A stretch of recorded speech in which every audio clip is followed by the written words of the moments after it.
Olá, estamos aqui na Fazenda Bom Gado e no episódio de hoje o Camilo vai mostrar mais 2 cortes de carne e principalmente o que está por trás de tudo isso. Você que com a sua família muitas vezes não conhece toda a história que vai para sua mesa, aqui é o lugar certo. Então fique conosco nos próximos minutos que você vai aprender muita coisa.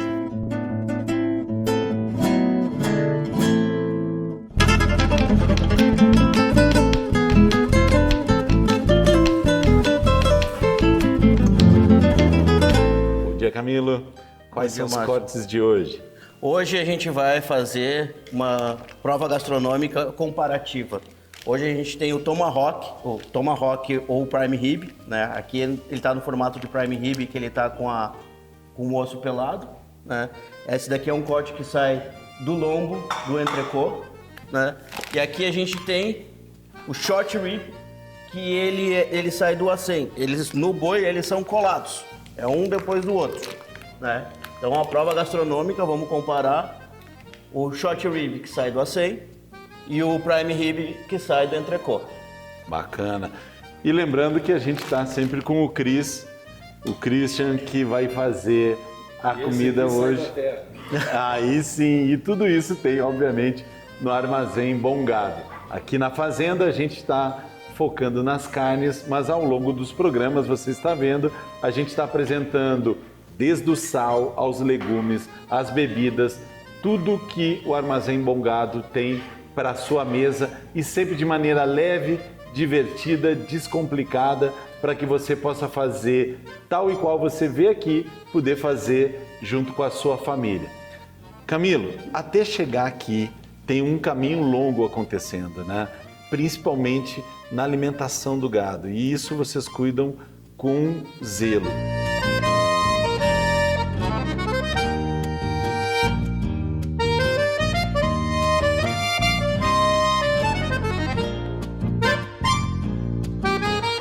Conta um pouco quanto isso interfere na qualidade da carne.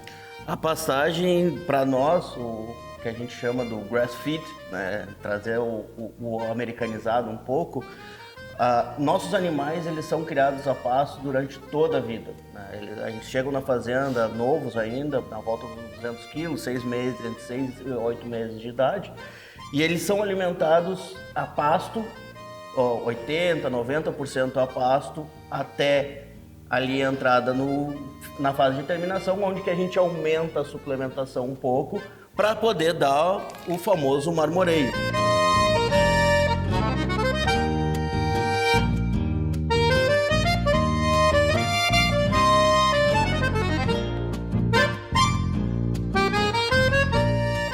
Os nossos animais são todos abatidos jovens ainda, a gente precisa dessa dose extra de energia para poder dar essa terminação. Mas a estrutura da carne, toda ela é criada no pasto. É o pasto que dá toda a estrutura da carne. E isso favorece muito, tanto em questão de sabor e qualidade da carne, quanto nutricionalmente. Aqui a gente está falando de carnes com beta-caroteno, ômega 3, diversos flavonoides aqui, que é sempre muito benéfico na sua saúde, né? Bacana. E todo esse cuidado vocês vêm fazendo no processo focado no bem-estar animal, né? Não basta só dar a melhor comida, como também a vida dele acaba sendo uma influência grande para a qualidade da carne. A qualidade da carne, ela está sempre diretamente ligada à qualidade de vida do animal, né? Então não adianta eu tentar fazer uma carne de qualidade com animais que têm problemas de zoonose, alguma coisa sanitária neles, ou até a questão de estresse, tanto estresse térmico, estresse hídrico, estresse de manejo. Então isso tudo reflete na carne, né? Inclusive, uma coisa bem interessante, aqui no Brasil nós consideramos os animais, a idade dos animais entre a dentição deles, entre 2 dentes de leite, 2 dentes, 4 dentes e 6 dentes boca cheia, que é um animal, um bovino tem 8 dentes. Quando a gente vai para o exterior, quando a gente vai, por exemplo, na seleção Choice dos Estados Unidos ou na própria Austrália, eles avaliam pelo nível de ossificação, né? Então, por um animal de dente de leite que sofreu com fome ou com manejo errado, lá a gente consegue identificar na ossificação. Ele ossifica muito mais rápido. O que é cartilagem, ele ossifica muito mais rápido. Então lá eles analisam pela ossificação.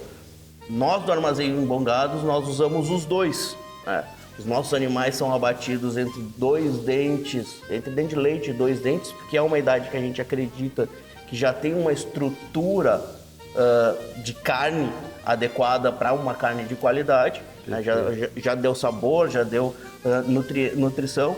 E também a gente sempre avalia o nosso manejo através da ossificação dos animais. Então a gente sempre olha na coluna do animal, ali o quão ossificado está na coluna do animal para ver. Ok, fizemos bem, esse animal aqui não deu, ele deu uma ossificação um pouco maior do que a gente gostaria. Então a gente vai puxar o histórico desse animal para ver da onde ele veio, se ele teve alguma doença durante a vida que a gente tratou. A gente analisa isso para ver aonde que a gente pode melhorar na qualidade da carne. Pois é, porque esse termo é muito genérico, né? Todo mundo fala que a sua carne é de qualidade.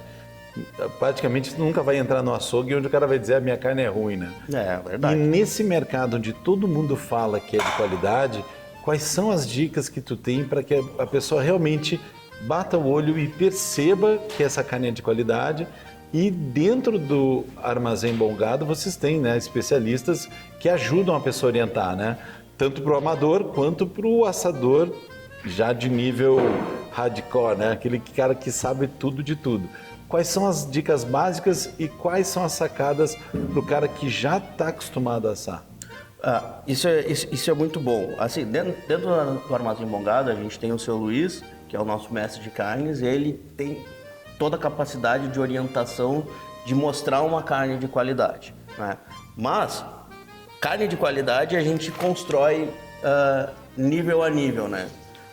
Cor de gordura, né? Se um animal foi alimentado a pasto, ele naturalmente vai ter uma gordura mais amarelada por causa do beta-caroteno, né? Ele deposita maior número de beta-caroteno na carne. Tem a vitamina D também, que também é uma vitamina lipossolúvel, né? Que ela está entranhada na carne também. Isso tudo deixa mais amarelada. Se tu pegar, vamos dar um exemplo.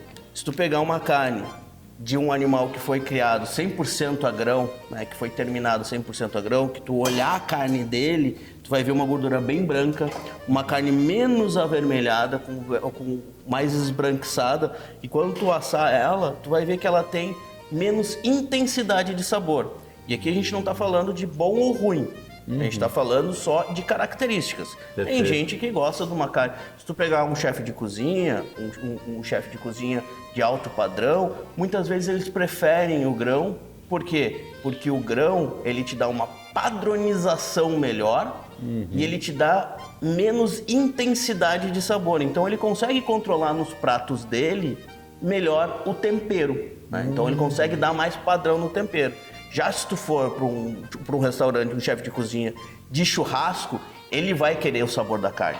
Ele não vai interferir muito no sabor da carne com temperos. Então ele prefere uma carne mais criada a pasto, porque ele vai conseguir puxar mais o sabor da carne.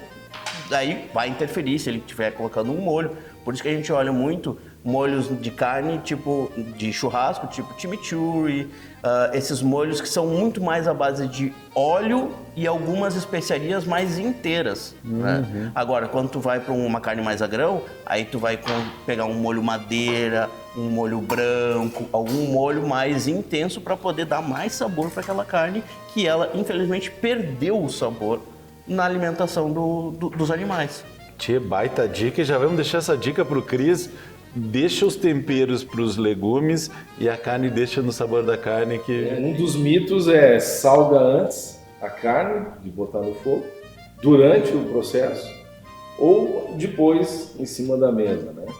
Tem para todos os gostos, né? Eu gosto de salgar um pouquinho antes e depois dar um retoque final, né? Mas tem gente que só gosta depois. Então, o que vocês acham disso? Vou deixar tu dar a tua opinião. Eu gosto de que tenha algum tipo de sal. O sal é importante porque o sal realça bastante o sabor da carne, né? E falando do sal, a gente tem o sal com a marca Bom Gado. Então você vai lá e vai sair com tudo que você precisa para fazer um assado de qualidade. Camilo, qual a tua opinião do sal, cara? Sal, ele é gosto, né? A gente pega...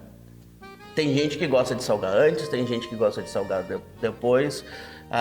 Os assadores, e eu vou me meter um pouco na celeuma do Cris, né? Tem muitos, a gente fala muito hoje em dia no churrasco da reação de Maillard, que nada mais é do que aquela crostinha que cria na carne a hora que tu coloca ela num fogo intenso, né, Márcio? O sal, ele inibe a reação de Maillard, mas é pouca coisa.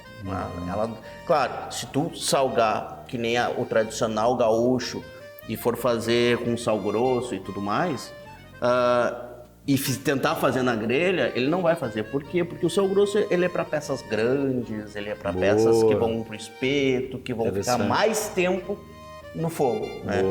A gente usa muito hoje em dia o sal de parrilla, porque ele é um sal com uma gramatura um pouco menor, e a gente consegue salgar ele e ele derrete mais rápido, né? Então, quando tu vai fazer uma peça na grelha, o sal de parrilla ele é mais indicado, né?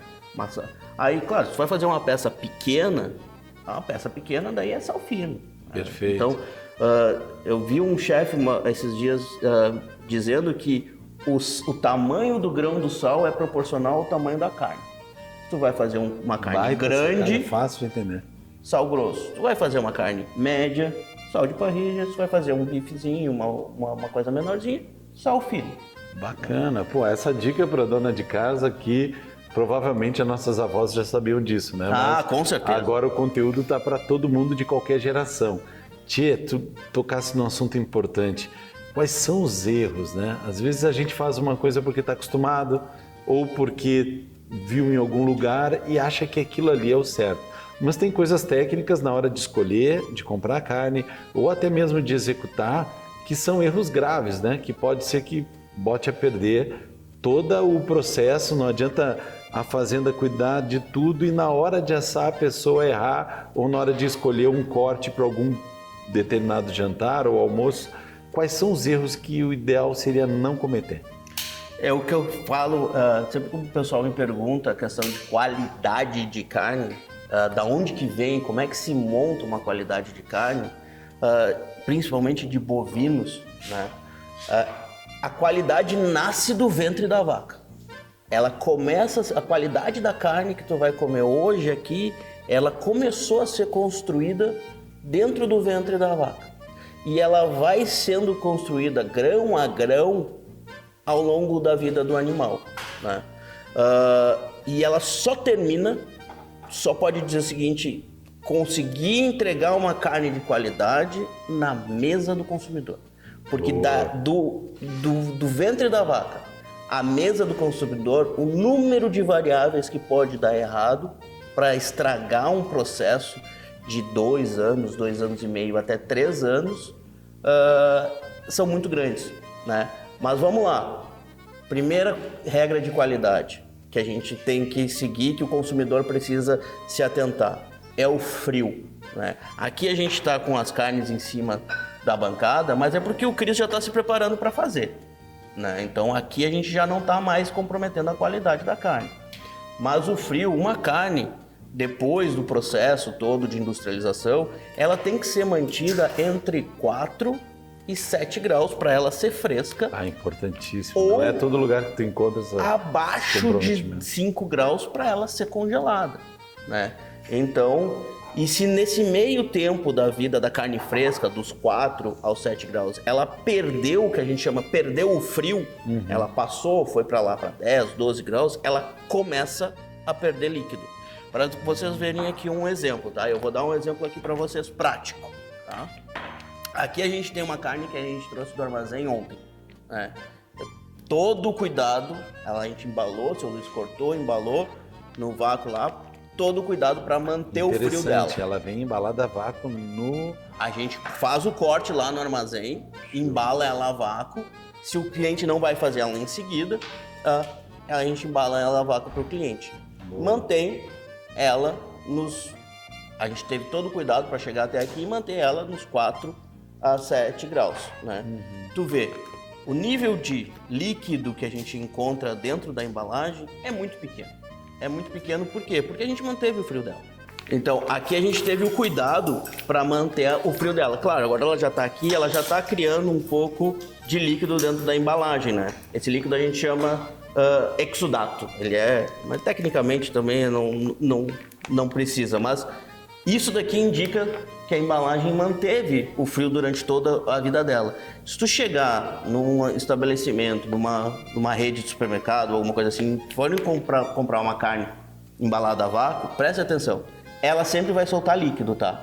É difícil dela não soltar líquido, mas se ela foi mantido frio, esse é o nível de líquido que ela vai ter, né? Talvez um pouco mais pelo maior tempo, né, de prateleira, mas aquela carne que fica empapada de líquido, não, aquilo perdeu frio, perdeu qualidade. E, inclusive, alguns lugares estão colocando um material absorvente embaixo da carne justamente para tentar tirar isso, né? Para a pessoa só ver a carne. O que a gente chama daquele material absorvente que tem embaixo é uma tentativa de conter o exudato, né? Ele vai acabar...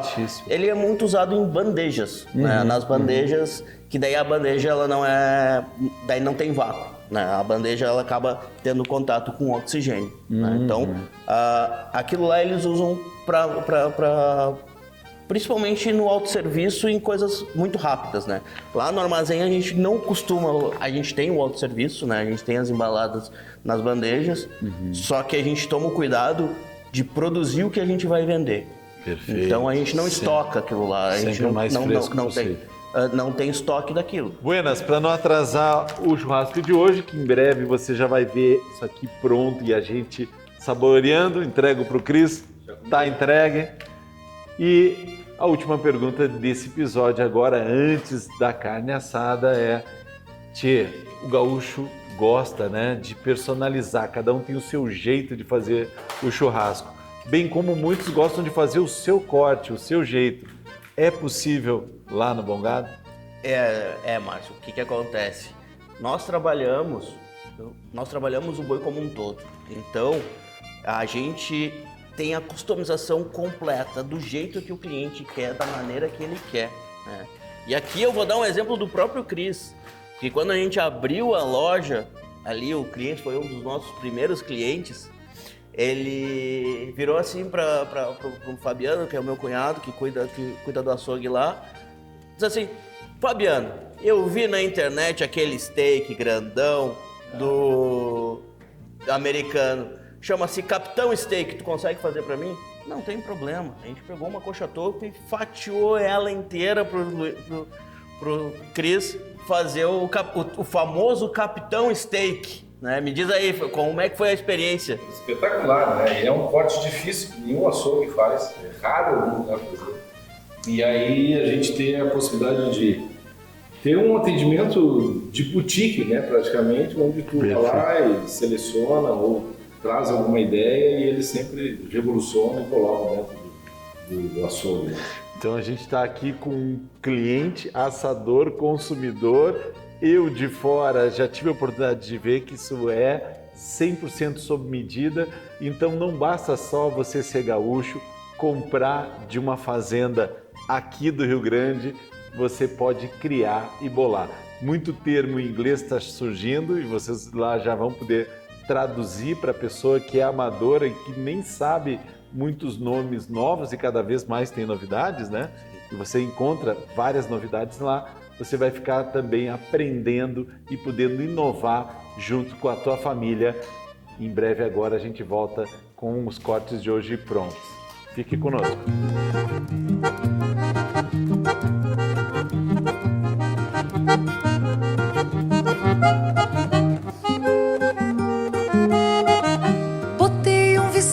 Na tropa em reponte, bombeei o horizonte de um verso campeiro. O gado tranqueando o Rio Grande no passo, no casco com... E para comer essa carne prime rib, nós escolhemos um autêntico Malbec argentino, vendido na Armazém Congado.